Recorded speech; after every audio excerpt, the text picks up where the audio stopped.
We have breaking news as the Dodgers have made a massive move in a shocking turn of events.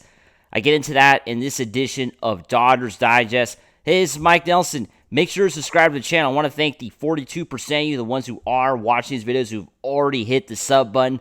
But 57% of you, I'm not sure why you haven't subscribed to the best Dodger channel on YouTube. Myself, Brad J, we're bringing you everyday Dodger content. We're going to be taking your calls very soon on our live streams, so make sure to stay tuned for that. And make sure to join the fastest growing Dodger YouTube channel in the world. Let's get right into it. Of course, the Dodgers have made a big move. This is breaking news. The Dodgers have designated Austin Barnes for assignment. He is the longest tenured position player with the Dodgers. As we know, the longest tenured Dodger is Clayton Kershaw. And now his personal catcher is gone the same week that Clayton Kershaw is due to return to the Dodgers. Let's not forget, Clayton Kershaw is going to make his first start for the Dodgers this weekend against the LA Angels at Dodger Stadium, and Austin Barnes is not going to be there. That is honestly kind of crazy. We were talking about this with Brad on Monday. Brad asked me, do you think Austin Barnes is going anywhere? I thought, there's no way. Clayton Kershaw's coming back. Well, I was wrong, and Austin Barnes has been designated for assignment. Dalton Rushing is now going to be with the team. Of course, this is a huge, a turn of events. I'm in complete shock. Austin Barnes has been designated for assignment, and the team has called up 24-year-old prospect Dalton Rushing to take his place. Of course, Rushing has been doing a lot of good things, in minor league baseball. He was the 2024 Branch Rickey Minor League Player of the Year in 2024, and this year he already has 5 homers and already hitting over 300, just having solid numbers this year. I think, of course, Rushing deserves an opportunity with the big club. But Barnes, boy, this guy has been with the Dodgers for 10 years. Barnes made his Major League debut with the Dodgers back in 2015, and he was a part of the World Series championship teams, of course, the 2 that they've won in these 10 years, in 2020 and in 24. He was also part of the 2 teams that lost in 17 and in 18. So this guy has been through it all. He's, one of the the oldest Dodger, the longest tenured Dodger that's on the team right now.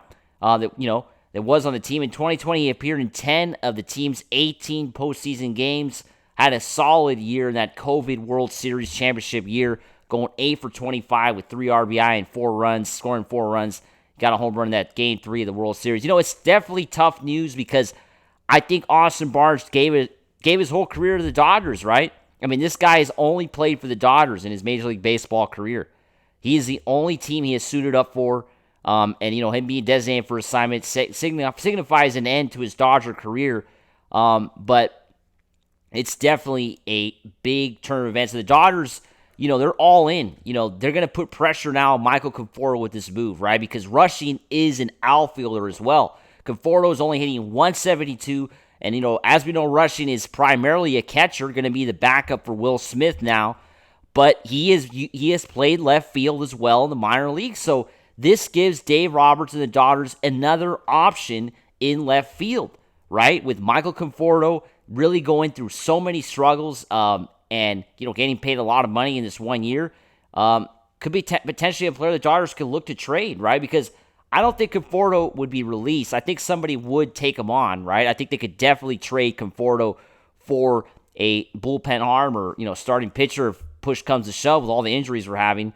And the Dodgers could potentially move Conforto for somebody like that. And Rushing could move in and potentially become the everyday left fielder if that's the way it has to go, right? Because Rushing has a hot bat right now coming up from the minor leagues. If he comes in, and I assume he's going to get a start this weekend, right? You think, is he going to now become Kershaw's catcher, right? With Barnes now gone, is Rushing going to become Clayton Kershaw's personal catcher? I think that's what everybody out there has to start to analyze. What do you think? What do you think about this move? I think this is a really big move because I did not expect it to happen this soon, right? I didn't expect the Dodgers to kind of jump the gun on Austin Barnes and DFA him in May. I know he's really struggled to start off the year, but you have the idea of him coming, of Kershaw coming back, which it's this week. He's going to be coming back, right? And Barnes has been the catcher for Kershaw for years, right? Every time Kershaw starts, playoffs, regular season, we had Austin Barnes out there. So that's going to change, and that's a big move. And I think that's the big key here.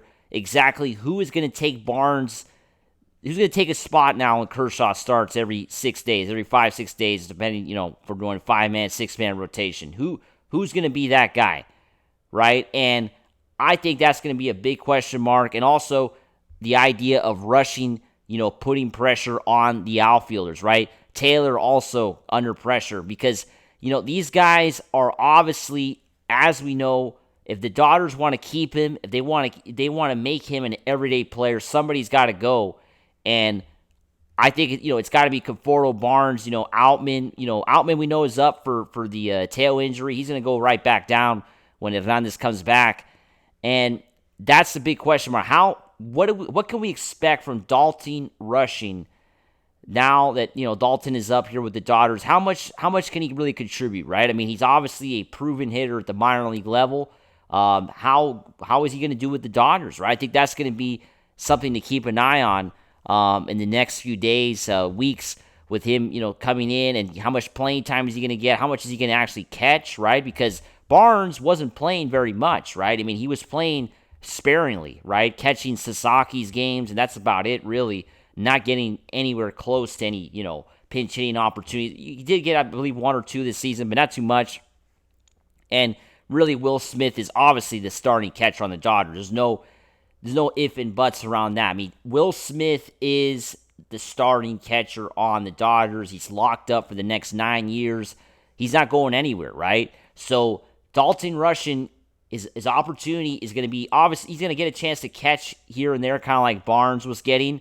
But I think the real opportunity rushing is going to get that that Barnes didn't get was to play in the outfield, right? Rushing gets the opportunity to put pressure on the other outfielders who are struggling and get a shot to get some more playing time there and get more at bats. I mean, I think this is a big story.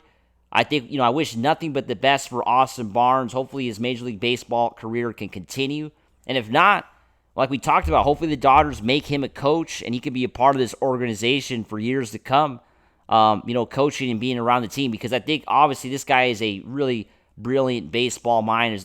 There's no other reason why Kershaw would want him as his personal catcher. I think he was a great catcher. Offensively, he did struggle at times, but I think, he had a super important role for that 2020 World Series winning team. And I think, obviously, his efforts and contributions will never be forgotten. 2-time World Series champion with the Dodgers. As always, make sure to subscribe, and let's go Dodgers. Woo!